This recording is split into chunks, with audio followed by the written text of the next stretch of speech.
முக்கியமான மேட்ச்ல வந்து அவுட் ஆயிட்டு கை வலிக்கு கால் வலிக்குன்னு இருக்கீங்க. இல்லடா இந்த ஜிம்ல லெக் ஒர்க் அவுட்ரா. நான் மாஸ்டர் அவ்வளவு தூரம் சொன்னேன் எனக்கு இந்த ஒர்க் அவுட் வேணா, நாளைக்கு முக்கியமான மேட்ச் இருக்குன்னு. ஆனா அவங்க பண்ணி ஆகணும்ட்டாங்கடா. இல்லன்னா அடி பிரிச்சிருப்பான் தெரியும்ல என்னை பத்தி.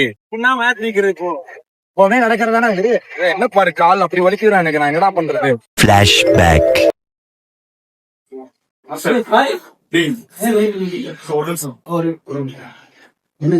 மாஸ்டர் நாளைக்கு எனக்கு முக்கியமான மேட்ச் இருக்கு, கிரிக்கெட் மேட்ச். அதுக்காக ஒரு ஹெல்ப் வேணும் உங்களுக்கு. சொல்லுங்க என்ன பண்ணணும்.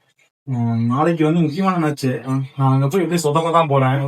இன்னைக்கு ஹெவியான ஒர்க் அவுட் ஏதாச்சும் கொடுத்தீங்கன்னா நாளைக்கு கிரவுண்ட்ல போய் நேற்று ஜிம்ல ஒர்க் அவுட் பண்ணாங்க கை வலிக்குது கால் வலிக்குது ரீசன் சொல்லி சமாளிச்சிருக்கணும்.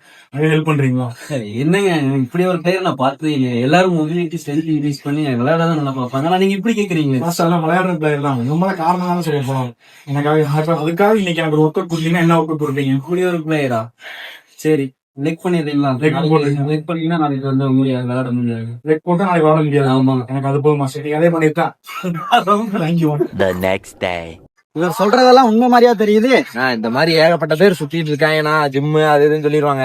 மேட்ச் அப்ப ஜிம்ம காரணம் சொல்லிடுவாங்க. நானும் 4 வருஷமா பாத்துட்டு தான் இருக்கிறேன். ஃபுல்லா பாக்கெட் ஃபுல்லா ஒரே ரீசனா வச்சிருப்பாரு. மேட்சுக்கு வந்து ஏதோ ரீசன் எடுத்து வச்சிருவாரு. விளையாட மட்டும் மாட்டாரு. எப்பவுமே நடக்காது.